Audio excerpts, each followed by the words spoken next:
Olá, meus amigos. Sejam bem-vindos ao canal do Banco de Terras, onde o produtor rural encontra informações de qualidade relacionadas ao mercado de imóveis rurais e dicas para venda, compra e arrendamento de fazendas em todo o Brasil. Sou Rafael Prado e hoje eu falarei sobre alguns cuidados imprescindíveis sobre a compra e venda de fazendas. Por se tratar de investimento vultoso, é preciso muita cautela na compra e venda de imóveis rurais.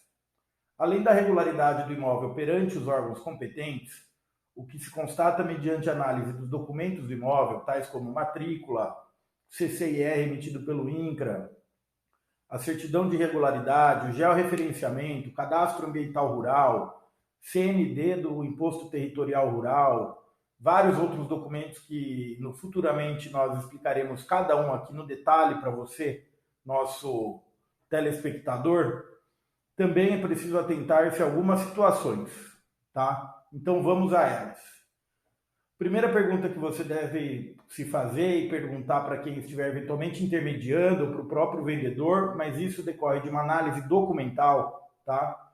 É se o vendedor ou seus antecessores, aqueles que constam antes na matrícula do imóvel, se eles possuem dívidas, tá? Inclusive dívidas de natureza tributária, trabalhista, previdenciária, enfim, situações jurídicas indesejadas que podem implicar no cancelamento, na anulação da potencial venda, tá? Por exemplo, essas situações podem ser caracterizadas juridicamente como fraude contra credores ou fraude à execução. Então, esse é um dos fatores de extrema importância para analisar ao longo de uma due diligence para aquisição de imóveis rurais.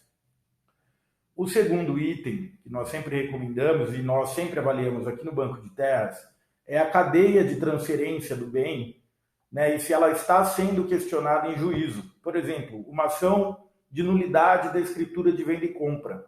Às vezes você pode estar negociando com um suposto vendedor, mas que na verdade o título aquisitivo dele, seja uma escritura de venda e compra, uma escritura de doação, uma escritura pública de dação em pagamento, enfim, e esse título ele pode estar sendo questionado judicialmente e você pode não ter tido o conhecimento dessa questão. Então esse é um ponto também que merece uma análise muito criteriosa para que você não seja surpreendido futuramente com o questionamento da sua transação, tá? Um terceiro e não menos importante item é se há passivos ambientais no imóvel que ocasionaram ou que tem o potencial de ocasionar autos de infração pela autoridade ambiental competente, seja ela federal, estadual ou municipal. Vale lembrar aqui que em matéria de direito ambiental, a legislação ela é concorrente. Então você pode sofrer autuações pelas entidades federais, estaduais e municipais ao mesmo tempo e concomitantemente sobre um mesmo ato. Então é de crucial importância que você analise isso, você comprador de fazenda, para se certificar de que não existe nenhum passivo ambiental na propriedade. O quarto ponto, também de suma importância, é verificar na matrícula do imóvel se existem garantias reais. Por exemplo, e é muito comum isso acontecer no mercado do agronegócio, tá? Por exemplo, o imóvel está hipotecado, existem quais tipos de gravames existem sobre esse imóvel? Ele foi dado em alienação fiduciária, em garantia, alguma operação de crédito realizada pelo vendedor para financiar, por exemplo, o custeio, reparos na fazenda, aquisição de bovinos para corte, enfim, tem uma série de linhas de crédito que podem ocasionar aí e resultar numa garantia real, e isso tem que ser analisado pelo comprador, tá? Um quinto elemento também, e de extrema importância, é a checagem de que vocês precisam checar se o vendedor ele realmente é proprietário da terra, tá? Como que você vai saber disso? Analisando a matrícula do imóvel, que é basicamente o RG, é o documento de identidade do imóvel. Essas são apenas algumas dicas aí para quem pretende comprar uma fazenda com segurança jurídica. Antes de anunciar qualquer propriedade aqui no Banco de Terras, a gente realiza uma auditoria jurídica preliminar para identificar essas questões que podem colocar em risco o negócio pretendido. Né? Então, por exemplo, o que nós já identificamos aqui ao longo dessas auditorias, eu posso falar isso também como advogado que atua há mais de 12 anos no mercado imobiliário. Já prevenimos problemas de ordem ambiental para o comprador.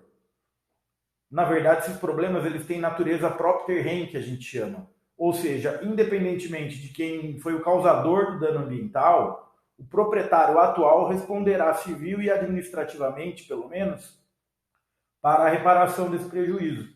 Ou seja, o comprador, assumindo a propriedade, passará sim a ser o responsável legal pela regularização e o saneamento de passivos ambientais pré-existentes. Então, muita atenção realmente para isso. Também, a partir já dessas nossas auditorias, nós já identificamos tentativas de golpes imobiliários. Por exemplo, o golpe da dupla venda, quando o vendedor tenta vender 2 vezes a mesma fazenda. Mas, Rafael, como isso é possível? Um instrumento particular, por exemplo, uma promessa de venda e compra, que não foi levada a registro, ou seja, não foi dada publicidade a essa venda e compra no cartório de registro de imóveis. Então, terceiros não conhecem essa operação e, concomitantemente, ou logo na sequência, o mesmo vendedor vem oferecer a propriedade dele para um terceiro, né? E depois isso vira um imbróglio jurídico altamente indesejável, tá? Então, já evitamos isso ao longo das nossas auditorias jurídicas. Venda non domino também, que é quando o suposto vendedor não é o verdadeiro proprietário do imóvel. Então, como a gente acabou de recomendar aí, a verificação da matrícula é crucial para qualquer transação imobiliária, inclusive no meio rural, em que se almeja aí um mínimo de segurança jurídica para não levar prejuízo. Tá? Então, se você quiser comprar ou vender uma fazenda com segurança jurídica, também contem conosco, entre em contato aqui com o Banco de Terras. Um abraço.